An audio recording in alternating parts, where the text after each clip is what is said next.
गर्दछु। ॐ धेनुर्वागस्मानुपसुष्ठुतैतु नमो ब्रह्मण्यदेवाय गोब्राह्मणहिताय च जगद्हिताय कृष्णाय गोविन्दाय नमो नमः। नमो गोभ्यः श्रीमतीभ्यः सौरभेयीभ्य एव च नमो ब्रह्मसुताभ्यश्च पवित्राभ्यो नमो नमः। समस्त सन्त गणका श्री चरणमा कोटि कोटि वन्दना गर्दछु। गोरज शिरमा धारण गरेर गाईको महत्ताको स्मरण गर्दै गाईको महिमाको वन्दना गर्दै अरू कुनै पनि उपक्रमतिर समय खर्च नगरी निर्धारित विषयमा प्रवेश गर्ने अनुमति चाहन्छु। हाम्रा सम्पूर्ण वैदिक वाङ्मय हाम्रा ज्ञानका अथाह सम्पत्ति हुन्। वेद अनन्त ज्ञानको राशि हो। वेद अपौरुषेय छ र हाम्रा सम्पूर्ण धर्मको मूल पनि वेद नै हो। कर्तव्यको निर्धारण गर्ने आधार पनि वेद नै हो। वेदमा विधान गरिएको जो विधि हो, वेद विहितः धर्मः, वेदले विधान गरिएको धर्म नै हाम्रो आचरण सदाचार हो। यो अनादि अपौरुषेय ज्ञान राशिलाई सन्तहरूले जुन परम्पराबाट सुनाउँदै आए, गुरुहरूले सुनाउँदै आउनुभयो र सुनाउने परम्पराबाट आएको हुनाले वेदलाई श्रुति भनियो। त्यही श्रुति सुनेर ऋषिहरूले, मुनिहरूले, मन्त्रद्रष्टा ऋषिहरूले, मननशील मुनिहरूले जे याद गर्नुभयो त्यसलाई पचाएर आफ्नो तर्फबाट जे विचार अभिव्यक्त गर्नुभयो त्यसलाई स्मृति भनियो। श्रुतिस्तु वेदो विज्ञेयो धर्मशास्त्रन्तु वै स्मृतिः। श्रुति र स्मृति दुईटा समानार्थी समान श्रुतिक शब्द भएको हुनाले र श्रुति र स्मृतिको सम्बन्ध भएको हुनाले श्रुतिसँग हामीले थोरै यसको सम्बन्ध जोडेको हो। धर्मशास्त्र भन्नाले धर्मशास्त्रन्तु वै स्मृतिः, धर्मशास्त्र र स्मृति पर्यायवाची झैँ गरी शास्त्रमा उल्लेख गरिएको छ। धर्मशास्त्रभित्र वेदाङ्ग जो शिक्षा, कल्प, व्याकरण, निरुक्त, छन्द, ज्योतिषहरू पर्छन्। साथै धर्मसूत्र, कल्पसूत्रहरू पनि पर्छन्। रामायण महाभारत पनि धर्मशास्त्रभित्रै पर्छन्। पुराणहरू पर्दछन् र स्मृतिहरू पनि पर्दछन्।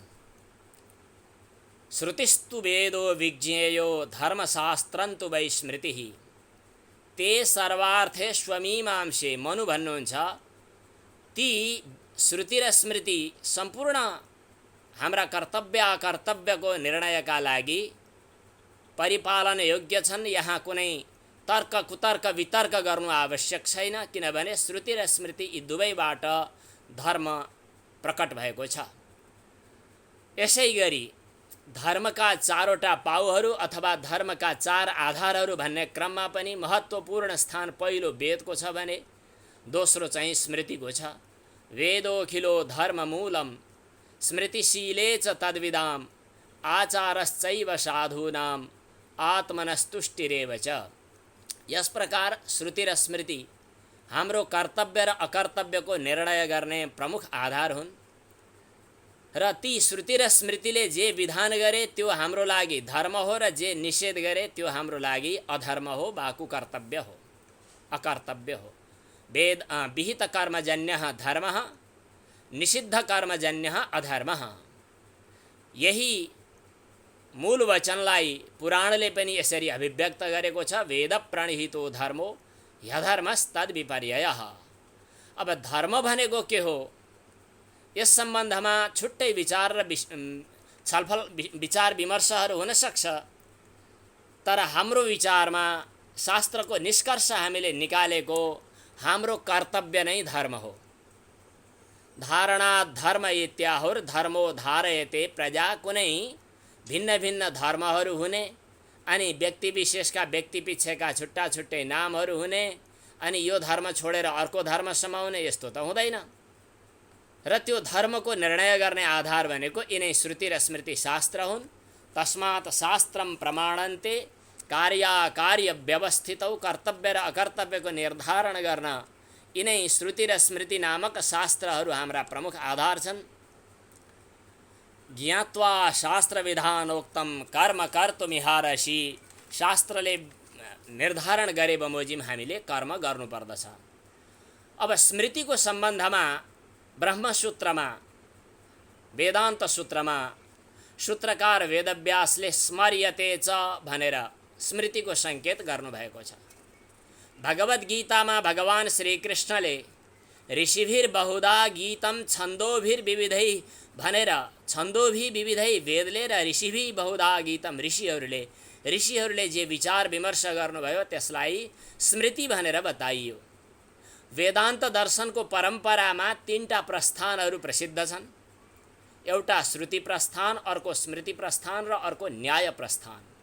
श्रुति प्रस्थान भनेर त्यहाँ उपनिषदलाई मानिएको छ, स्मृति प्रस्थान भनेर भगवद् गीतालाई मानिएको छ र न्याय प्रस्थान भनेर ब्रह्मसूत्रलाई मानिएको छ। यिनै तीन प्रस्थानको आधारमा वेदान्त दर्शनले आफ्नो अन्तिम निष्कर्ष बताउँछ।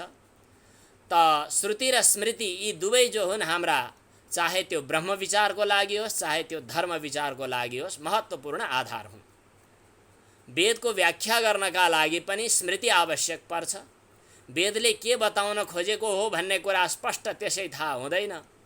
त्यसको निर्धारण गर्ने, त्यसको निष्कर्ष गर्ने, त्यसको व्याख्या गर्ने अधिकार पनि स्मृतिलाई हुन्छ। जसरी वर्तमान राज्यको संविधानलाई व्याख्या गर्ने अधिकार अदालतको हुन्छ भनेर बताइएको हुन्छ, संविधानमा नै उल्लेख गरेको हुन्छ, त्यसै गरी वेद वचनको व्याख्या गर्ने अधिकार स्मृतिमा हुन्छ। वेदको वचन स्पष्ट हुन सकेन भने स्मृतिको आधारमा वेदको वचनलाई व्याख्या गर्नुपर्ने हुन्छ। त्यसैले महाभारतको सुरुमा बताइयो, इतिहास पुराणाभ्याम वेदम समुपब्रह्मयेत। ती उपनिषदहरू, ती स्मृतिहरू कति छन् भन्ने विषयमा भिन्न भिन्न विचारहरू पनि पाइन्छन्। प्राय 18 स्मृतिहरू प्रसिद्ध भएको सुनिन्छ र 20वटा स्मृतिहरूको चर्चा मनुस्मृतिकै या याज्ञवल्क्य स्मृतिकै आरम्भमा आएको छ। मण्वत्रि विष्णुहारी त याज्ञवल्क्यो सनोङ्गिरा, यमापस्तम्भ संवर्ताः कात्यायन बृहस्पति, पराशर व्यास शङ्ख लिखिताः दक्ष गौतमौ, साता तपो वशिष्ठश्च धर्मशास्त्र प्रयोजकाः। याज्ञवल्क्य स्मृतिमा आफै उल्लेख भए अनुसार यी 20वटा स्मृतिहरूको चाहिँ विशेष महत्त्वका साथ नाम लिइएको छ। हुन त भर्तृहरिले वाक्यपदीय ग्रन्थमा लेख्नु भएको छ। भर्तृहरि दार्शनिक विद्वान, शाब्दिक विद्वान हुनुहुन्छ। भर्तृहरिले लेख्नु भएको छ, स्मृतयो बहुरूपाश्च, स्मृतिहरू अनन्त रूप छन्, धेरै रूप छन् भन्ने कुरा छ। दृष्टादृष्ट निबन्धनाः। हामीले आज हाम्रो साथमा 56वटा स्मृति ग्रन्थहरूको सङ्ग्रह पाएका छौँ। 56वटा स्मृतिहरूको सङ्ग्रह स्मृति सन्दर्भ भनेर प्रकाशित भएको छ। त्यसका आधारमा हामीले केही विचार विमर्श गर्नुपर्दा स्मृतिका पुस्तकहरूलाई अगाडि हामी हेर्छौँ। तर यी जतिसुकै स्मृतिको सङ्ख्या भए पनि यिनीहरू स्वतन्त्र रूपमा प्रमाण हुँदैनन्। यिनीहरूले वेदलाई आधार मानेर वेदका लिङ्गको आधारमा, लिङ्ग भनिन्छ यसलाई, हुन त श्रुतिलिङ्ग वाक्य प्रकरण स्थान समाख्या, यी अलग अलग मीमांसामा वेदको व्याख्या गर्ने आधारहरू बताइएका हुन्छन्। पारदौर्बल्यम यसको छुट्टै सिद्धान्त छ। अनि यी स्मृतिहरू पनि तमेवाश्रित्य लिङ्गेभ्यो वेदविधिभिः प्रकल्पिताः। वेदविदहरूले वेदकै आधारमा, वेदकै श्रुतिको मूलको आधारमा स्मृतिको विस्तार गरिएको छ भन्ने भनाइ छ। यो कुरा रघुवंशमा कालिदासले पनि सङ्केत गर्नुभयो, श्रुतेरिवार्थम स्मृतिरन्वगच्छत्। दिलीप राजा गाईको पछि त्यसै गरी लाग्नुभयो जसरी स्मृतिहरू श्रुतिको पछि लाग्छन्। मनुस्मृतिले पनि यो कुरा बताउनुभयो कि मैले जे स्मृति बताइरहेको छु यो वेदमूलक हो।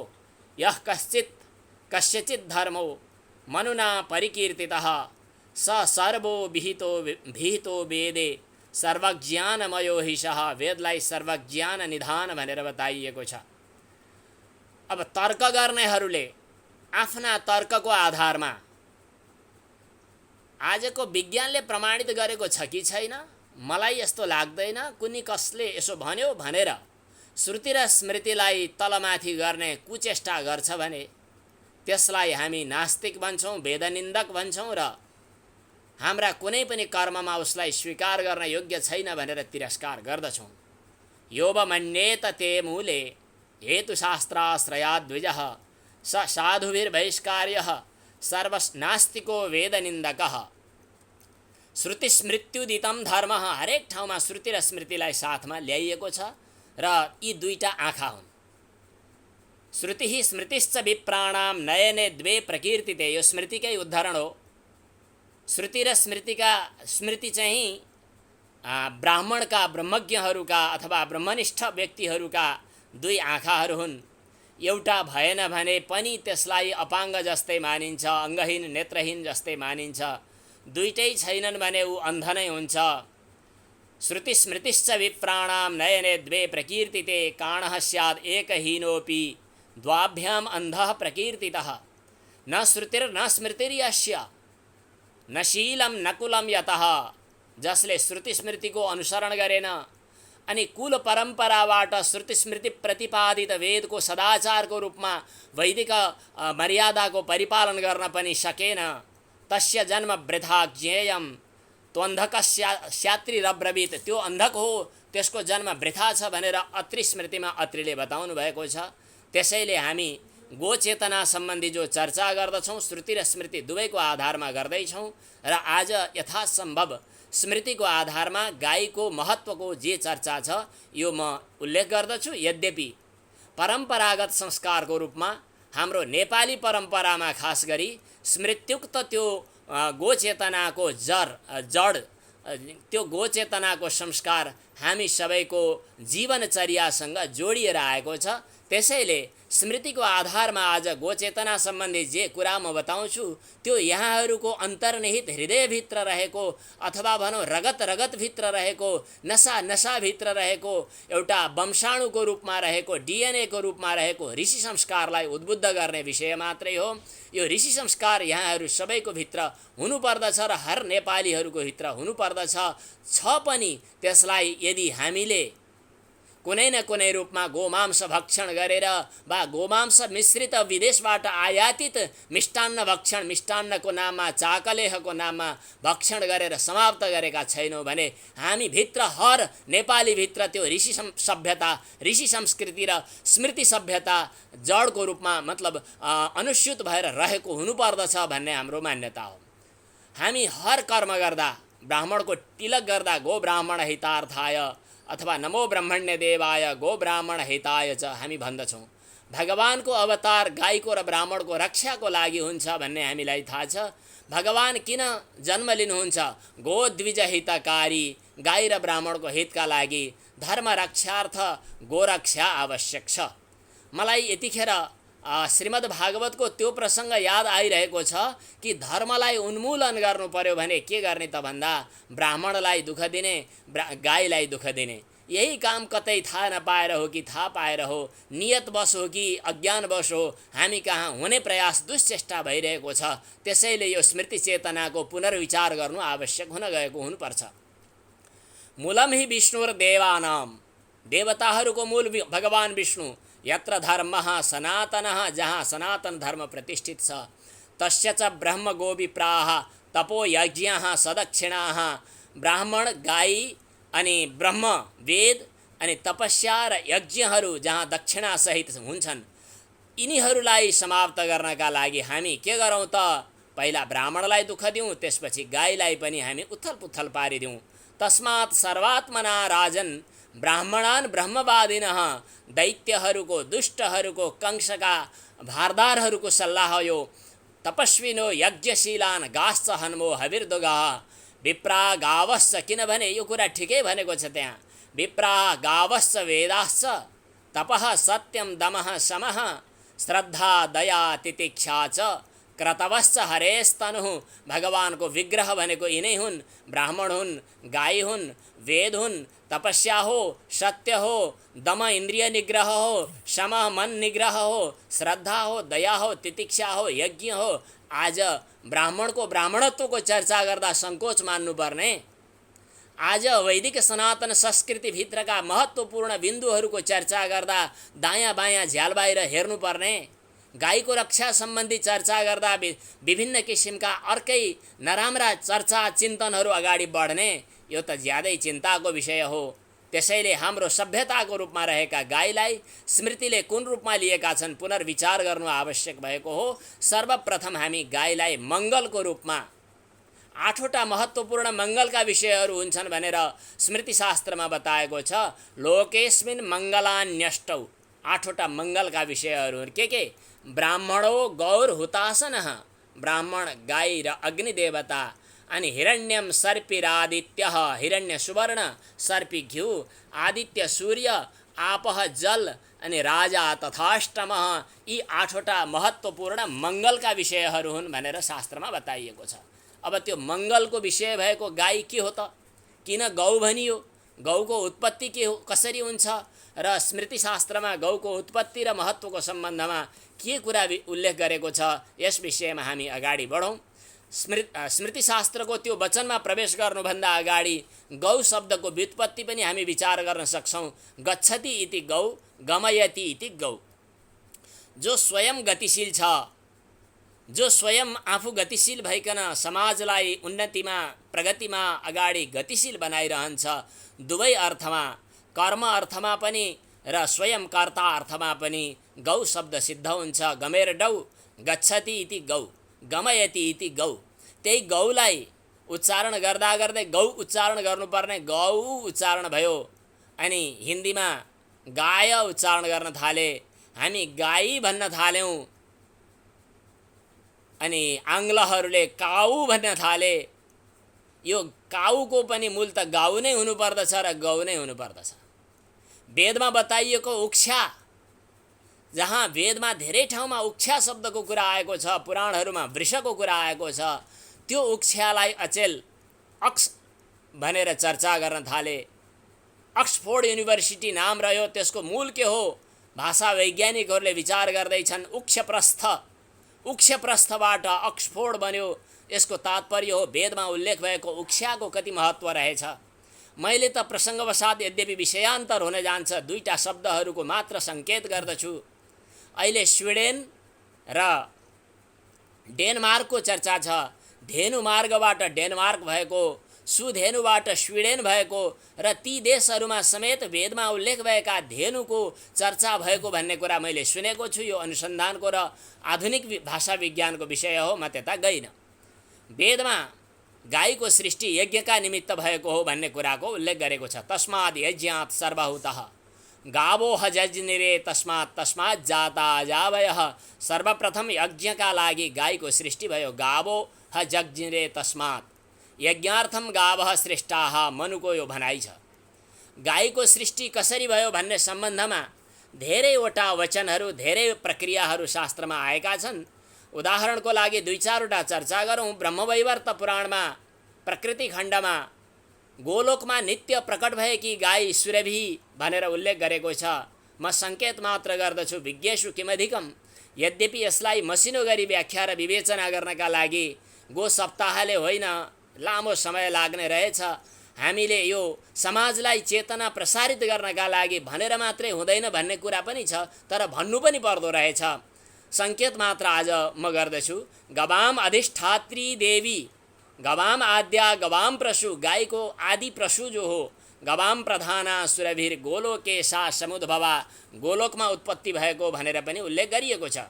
र गाईका विभिन्न विधाहरूमध्ये, गाईका विभिन्न संज्ञाहरूमध्ये जो कामधेनु गाईको हुन त यद्यपि पुराणान्तरमा अलग अलग विषयहरू आएका छन्, समुद्र मन्थनबाट उत्पन्न भएको भन्ने कुरा हामीले सुनेका छौँ, जसलाई त्यहाँ हविर्धानी भनेर बताइयो। श्रीमद् भागवतमा उल्लेख भयो, ममन्थुस्तरसा सिन्धुम हविर्धानीस्ततो भवत्। ती हविरधानीलाई, अग्निलाई, गौलाई, कामधेनुलाई अग्निहोत्री ब्राह्मणहरूले लिए। ताम अग्निहोत्रीम ऋषयो जगृहुर ब्रह्मवादिनः। यज्ञस्य किन लिए ब्राह्मणहरूले? ब्राह्मणले गाई किन पाल्ने? यज्ञस्य देवयानस्य मेध्याय हविषे नृप, मेध्य हवि प्राप्त गर्नका लागि गाईलाई लिने। आज गाईलाई राष्ट्रिय जनावर भन्दै गर्दा मलाई चुस्स बिझाउँछ। जनावरको संज्ञामा मात्र राखेर चाहिँ हामी कृतकृत्य हुँदैनौँ। राखुन् संविधानमा, त्यही तरिकाले परिपालन गरून्, ठिकै छ। तर हामी त गाईलाई जनावर होइन, हामी त गाईलाई माता ठान्छौँ। आफ्नो माताको रूपमा हामीले संज्ञा दिएको हुनाले गाईलाई चाहिँ जनावर मात्रै भन्दा हाम्रो मन चाहिँ त्यति प्रसन्न भइरहेको छैन। गाईका धेरै नामहरू छन्, संज्ञाहरू छन्। ती संज्ञाहरूको पनि उपनिषदमा अथवा वेदमा, शास्त्रमा जे धेरै चर्चा आएको छ, म सङ्केत मात्र गर्दछु।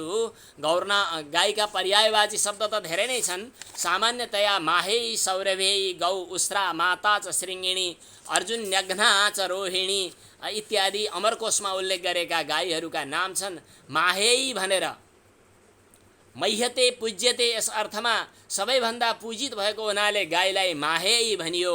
महाभारतमा सर्वश्वेतेव माहेयी भनेर सेतो वर्ण भएको गाईलाई माहेयी भनेर भनिन्छ। सेतो वर्ण भएको गाईलाई यद्यपि मह्यते पूज्यते यस अर्थमा पूजार्थक मह शब्ददेखि अपत्यय अर्थमा स्त्री प्रत्यय लगाएर माहेयी शब्द बन्दछ, अथवा मही पृथ्वीको तनया भएको हुनाले पनि माहेयी भन्न सकिन्छ। आफ्नो गन्धले, आफ्नो गव्यले, आफ्नो हरेक तहबाट समाजलाई, पृथ्वीलाई रक्षा गर्ने भएको हुनाले गाईलाई माहेयी भनेको हुनुपर्दछ। एउटा माहेयी गाईको नाम हो। दोस्रो, गाईलाई सौरभेयी भनिन्छ, सुरभिको सन्तान भएको हुनाले। सर्वप्रथम गाईको नाम एउटा सुरभि छ। सुरभि भनेको चाहिँ को हो त भन्ने सम्बन्धमा हामीले जो शास्त्रमा सङ्केत देख्यौँ, म सङ्केत मात्रै गर्दछु। समय अतिक्रान्त हुन म दिन चाहन्न, छिटो सक्ने प्रयास गर्दछु, अथवा समय सकिँदा हरिओम तत्सत भन्न पाउँछु। दक्षस्य तनया याभूत, दक्षकी छोरी सुरभि जो शास्त्रमा बताइएको छ। दक्षस्य तनया याभूत सुरभिर्नाम नामतः गवाम माता, गाईकी आमा। महाभाग सर्वलोकोपकारिणी, सबै लोकको उपकार गर्नेवाली दक्षकी छोरी सुरभि थिइन्। सुरभिको गर्भबाट नन्दिनी जन्मिन् भन्ने कुरा शास्त्रहरूमा पाइयो। दक्षकी छोरी सुरभि जो कश्यपकी पत्नी सुरभिबाट रोहिणी जन्मिएको भन्ने कुराहरू पनि आएको छ। अनि रोहिणी चाहिँ सुरसेन वसुसँग सम्बन्ध भएर यिनबाट कामधेनु जन्मिएको र कामधेनुबाट शिववाहन वृषको उत्पत्ति भएको जो भृङ्गको रूपमा चर्चामा आएको छ। पुराणहरूमा यसको प्रसङ्ग छ। यसको विस्तृत आख्यान अहिले बताउन हामी सक्दैनौँ। ती सुरभिको स्वरूप वर्णन गर्ने क्रममा शास्त्रमा बताइएको छ कि सा सीताभ्र प्रतीक आशा, सेतो बादल जस्तो चम्किलो वर्ण भएकी, चतुर्वेद चतुष्पदा, जसका 4 पाउहरू 4 वेदको रूपमा प्रतिष्ठित छन्। स्तनैः चतुर्भिर धर्मार्थ काम प्रसवकारिणी, 4 स्तनहरूद्वारा धर्म, अर्थ, काम, मोक्ष 4 पुरुषार्थको उत्पत्ति गराउनेवाली सुरभि हुन् भनेर शास्त्रमा बताइयो। भागवतको आधारमा कुरा गर्दा सुरभिले आएर भगवान श्रीकृष्णलाई अभिषेक गर्नुभएको भन्ने प्रसङ्ग आएको छ। अथाह सुरभि कृष्णम अभिवन्द्य मनस्विनी स्वसन्तानैरुपामन्त्र्य, अर्थात् सुरभिका सन्ततिहरू गाई हुन्। सुरभिले गाई सहित भएर भगवान श्रीकृष्णसँग आएर अभिषेक गरेको भन्ने कुरा आएको छ। गोपरूपिणमेश्वरम के भनेर गरिन् त? इन्द्रम नस्त्वाभिषेक्ष्याम, हामी हजुरलाई इन्द्रको रूपमा अभिषेक गर्दछौँ। आज उपरान्त हामी स्वर्गका देवता इन्द्रलाई होइन, हजुरलाई हाम्रो इन्द्र मान्नेछौँ भनेर भगवान श्रीकृष्णको अभिषेक गरेको र भगवानको नाम त्यस दिन पछाडि गोविन्द रहेको कुरा यहाँहरूलाई पुराणबाटै अवगत हुन्छ। जो सुरभिका सन्ततिहरू हुन् तिनीहरूलाई सौरभेयी भनेर भनियो। सुरभि किन भनिन्छ? शब्दको व्युत्पत्तिको विचार गर्दा शब्दशास्त्र अनुसार सुष्टु रभते इति सुरभि, जसले राम्रो आवाज गर्दछ त्यसलाई सुरभि भनेर भनिन्छ। वेदमा पनि हिङ्कृण्वन्ती भनेर वेदमा प्रसङ्ग आएको छ। गाईको जो हिङ्कार हो त्यो नै ज्यादै महत्त्वपूर्ण र मङ्गल हो भनेर शास्त्रमा बताइयो। र त्यही हिङ्कारबाटै हामीहरू हिन्दू बनेका हौँ। हिङ्कृण्वन्त्यः गावः, हिङ्कृण्वन्त्यः गाः दुहति इति भनेर हिङ्कार गर्नेवाला गाईहरूको दोहन गर्ने, जो बादशाहको खोजीमा हिङ्कार गर्नेवाला गाईको दोहन गर्ने भएको हुनाले हामी हिन्दू भएका हौँ भनेर हिन्दूको व्युत्पत्ति हाम्रा सन्त महात्माहरूले पूर्वजहरूले गर्नुभएको छ। राम्रो सन्देश दिने भएको हुनाले गाईलाई सुरभि भनिएको हुनुपर्दछ। पुराणमा उल्लेख गरे अनुसार गोलोकमा राधिकाका साथमा रमण गर्दा दुग्धपानको इच्छाले भगवान श्रीकृष्णले सुरभिको सृष्टि गर्नुभएको भन्ने कुरा देवी भागवत पुराणमा उल्लेख गरेको छ। सुरभिको अपमानबाट, सुरभिलाई अपमान गर्दा श्राप परेको कारणले सन्तान नभएर दिलीप राजाले सुरभिकी छोरी नन्दिनीको सेवा गरेको र पुत्र प्राप्त गरेको कुरा कालिदासले उपस्थापन गरेका छन्। यो रघुवंशमा आयो। सुताम तदीयाम सुरभेः कृत्वा प्रतिनिधिं शुचिः आराधय सपत्नीकः प्रीता कामदुघाइषा। यस प्रकार गाईको अर्को नाम सुरभि रह्यो। सुरभिका सन्ततिहरू सौरभेयी भए। यस प्रकार सौरभेयीको पनि हामीले चर्चा गऱ्यौँ। अब नन्दिनीको कुरा गर्दै थियौँ हामी, जसलाई दिलीपले आराधना गरेर रामको वंश रह्यो। रामका पिता दशरथ, दशरथका पिता अज, अजका पिता रघु, रघु जन्मिनुभन्दा अगाडि दिलीपले नन्दिनीको उपासना गरेको भन्ने कुरा रघुवंशमा उल्लेख भयो। सुताम तदीयाम सुरभेः, यो नन्दिनी यिनी वशिष्ठकी कामधेनु गाई हुन् भनेर पनि चर्चा गरिएको छ। यद्यपि वशिष्ठ कहाँ कामधेनु नै गाई थिइन् भन्ने पनि प्रसङ्ग कहीँ पाइन्छ। यो अलग अलग एउटा कल्पभेदले पनि प्रसङ्ग अलग भएको हुनुपर्दछ। यिनी नन्दिनीको कुरा चाहिँ महाभारतमा यस प्रकार पनि आएको छ कि देव नाम गरेका वसुले आफ्नी पत्नीको भनाइमा लागेर, आफ्नी पत्नीको भनाइमा बहकिएर नन्दिनीलाई वशिष्ठ ऋषिको गाईलाई हरण गरे। हरण गरेर वशिष्ठ ऋषिले श्राप दिनुभयो। श्रापको कारणले उनीहरू पृथ्वीमा जन्मिनु पर्यो। त्यहाँ अरू पनि वसुहरू थिए। अरू वसुहरूको त्यति ठुलो अपराध थिएन, उनीहरू जन्मिएर मात्रै फर्के।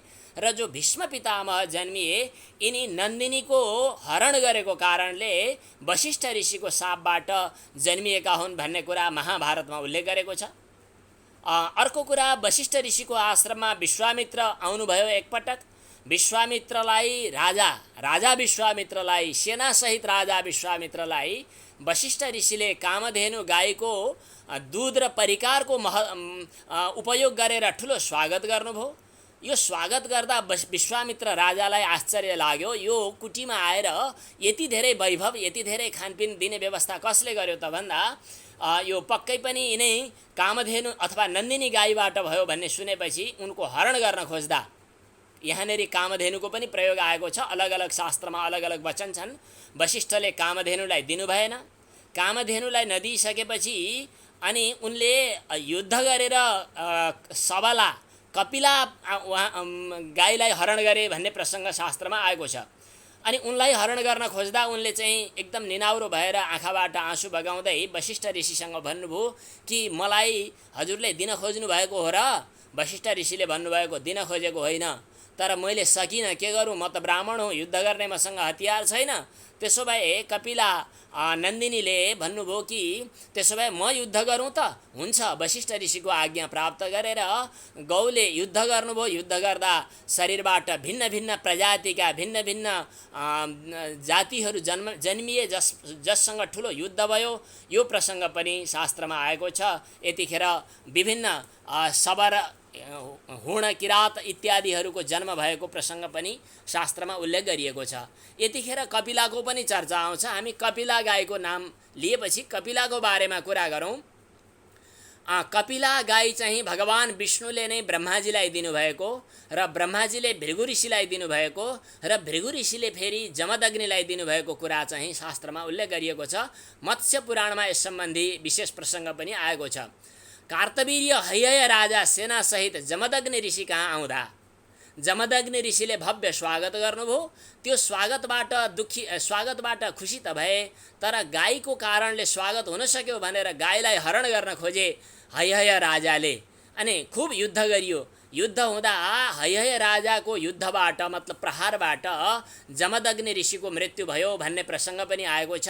पछि गएर फेरि यही कारणले कार्तवीर्यसँग परशुरामको युद्ध भएको, क्षत्रियहरू संहार हुनु परेको इत्यादि प्रसङ्गहरू पछि गएर कपिलाको कृपाबाट जमदग्नि ऋषिको पुनर्जीवन प्राप्त भएको यी प्रसङ्गहरू पनि पुराणमा आएका छन्। र मत्स्य पुराणलाई हेर्दा कपिला गाईको दान गर्दा सम्पूर्ण पृथ्वी दान गरेको पुण्य प्राप्त हुन्छ भनेर मत्स्य पुराणमा उल्लेख गरिएको छ।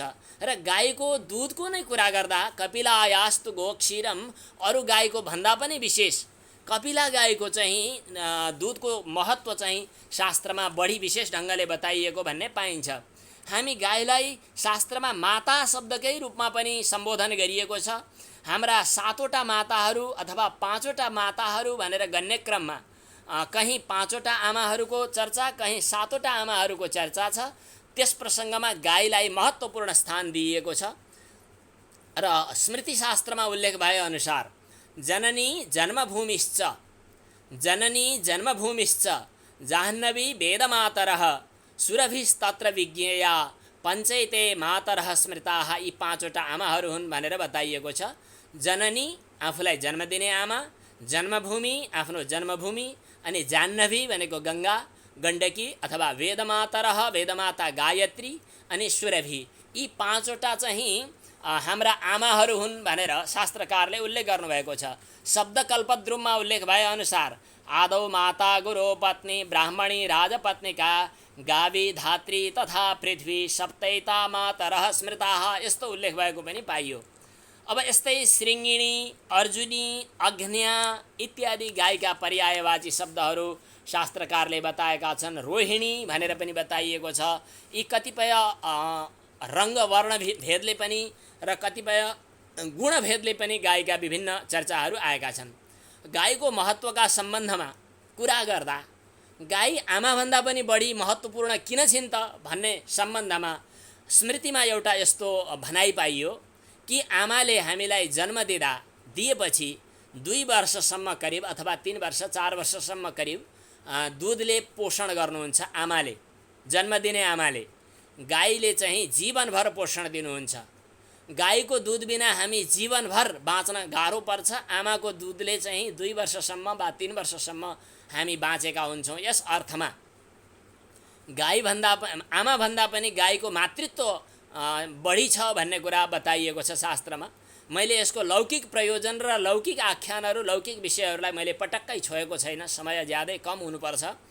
भगीरथ राजाले गङ्गालाई ल्याउन खोज्दा गङ्गाले सोधिन्, म किन जाने पृथ्वीमा?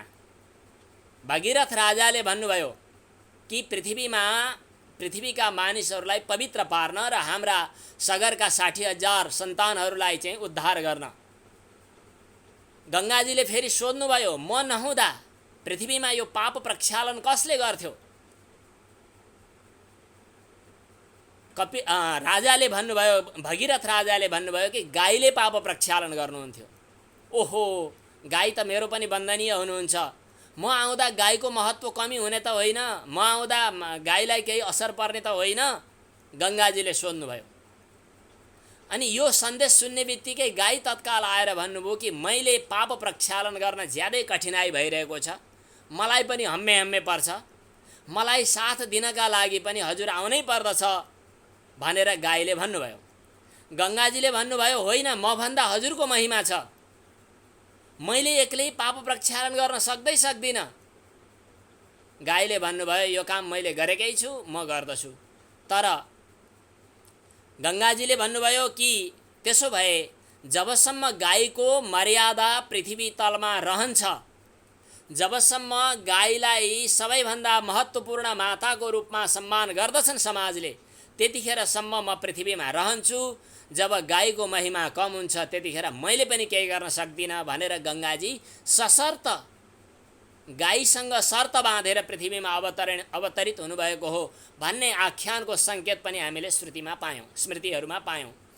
र धेनु नामस्मि कामधुक भगवानले जो बताउनु भयो यसबाट पनि गाईको धेरै ठुलो महत्त्व भएको पाइयो। र गाईको महत्त्वसँगै जोडिएको महत्त्व चाहिँ वेदज्ञ ब्राह्मणहरूको पनि ब्राह्मणाश्चैव गावश्च स्मृतिमा धेरै ठाउँमा पाइएको छ। कुलम एकम द्विधा कृतम, एउटै कुल दुई भागमा बाँडिएको छ कि ब्राह्मण र गाईहरू। ब्राह्मण किन गाई किन? चाहिने त यज्ञ हो, सृष्टिको मूल यज्ञ हो। यज्ञेन यज्ञम अयजन्त देवाः, यज्ञार्थम ब्राह्मणा सृष्टाः, यज्ञार्थम गावः सृष्टाः। तर यज्ञ कर्म गर्नका लागि मन्त्र पनि चाहिन्छ र हवि पनि चाहिन्छ। हविको आपूर्ति गर्ने गाईले, मन्त्रको आपूर्ति गर्ने ब्राह्मणले। मन्त्र भन्न नजान्ने ब्राह्मण काम छैन, ब्राह्मण होइन। हवि दिनका लागि गाई त तयार छँदैछन्। गाईको वंश यदि सुरक्षित गर्न सकिएन भने गाई पनि गाई हुँदैन। गाईलाई स्मृतिहरूमा सर्वदेवता रूप भनेर मानियो। गवाम हि तीर्थे बसतीह गङ्गा, गाईका सम्पूर्ण शरीरमा गङ्गा र सम्पूर्ण तीर्थहरू बस्दछन्। पुष्टिस्तथासां रजसी प्रवृत्ता, लक्ष्मी करीशे प्रणतौ च धर्म, स्तासां प्रणामं सततं च कुर्यात्। हजुरहरू हामीहरूले सधैँ गाईदान गर्दा भन्ने गरेका मन्त्र मैले दोहोऱ्याउँदिनँ, किन जे कुरा सुनिएको छ त्यसलाई म दोहोऱ्याउन चाहन्न। सङ्केत गर्दछु। पृष्ठे ब्रह्मा, गले विष्णु, मुखे रुद्रः प्रकीर्तितः इत्यादि जो हामीले बताएका छौँ। अब गाई पालनका सम्बन्धमा केही हामीलाई शास्त्रकारहरूले शर्त पनि देखाएका छन् स्मृतिहरूमा। हजुर, हस्, त्यसो भए मैले समयलाई अत्यन्तै 2 मिनटमा उपसंहार गर्दछु। गाईलाई बन्धनमा, कठोर बन्धनमा राख्नुहुन्न भन्ने कुराहरू शास्त्रमा पाइएको छ। गाईका गव्यहरूको सदुपयोग गर्नका लागि कस्ता गाईको कुन कुन गव्यहरू लिनुपर्दछ भन्ने कुराहरू आएको छ। र वृषको दानको र वृषको महिमा पनि शास्त्रमा धेरै महत्त्वका साथ बताइएको छ। जुन प्रकरण शुभारम्भ गर्न अगाडि एउटा विषयको रूपमा आएको थियो त्यसलाई मैले स्मृतिशास्त्रहरूलाई त्यति धेरै अगाडि ल्याउन सकिनँ।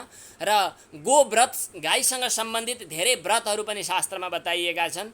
यिनीहरूको महत्त्वलाई बुझ्नका लागि स्मृतिशास्त्रको अध्ययन गर्नु जरुरी भयो। गाईको महत्त्व स्मृतिका सम्बन्धमा मैले यहाँ स्मृति सन्दर्भ अगाडि राखेको थिएँ। यसमा धेरै महत्त्वका कुराहरू आएका छन् र गोवधलाई ज्यादै ठुलो एउटा अक्षम्य अपराधको रूपमा शास्त्रमा बताइएको छ। यी कुराहरू चर्चा गर्दै वृषो हि भगवान धर्मः, वृषको रूपमा भगवान शिवजीको वाहन वृष भनेर भनिन्छ, धर्म भनेर बताइएको छ। चतुष्पाद परिकीर्तितः वृणोमि त्वामहं भक्त्या समाम रक्षतु सर्वदा। यस प्रकार वृषरूप धर्मको प्रार्थना गर्दै हिङ्कृण्वन्ति वसुपत्नी वसूनां वत्समिच्छन्ति मनसाभ्यागात्, दुहामश्विभ्यां पयो अग्नेयं सा वर्धतां महते सौभगाय। हाम्रो सौभाग्यका लागि गाईको वृद्धि होस्, वाचम धेनुमुपासीत। यी वचनहरू, श्रुति वचन, स्मृति वचनहरू स्मरण गर्दै शीर्ष्णा क्षीरम दुह्रते गावो अस्य बब्रिम इत्यादि श्रुति वचनहरूको स्मरण गर्दै हजुरहरू सबै जो गोसेवामा लाग्नु भएको छ मनसा वाचा कर्मणा, हजुरहरू सबैलाई वन्दन गर्दछु। यो शुभ अवसर प्राप्त हुनु यसको लागि पनि मलाई भगवानको कृपा, गोपाल भगवान, गोविन्द भगवानको कृपा ठान्दछु। हाम्रो जीवन गोमाताको सेवामा कुनै न कुनै रूपमा समर्पित बनोस्।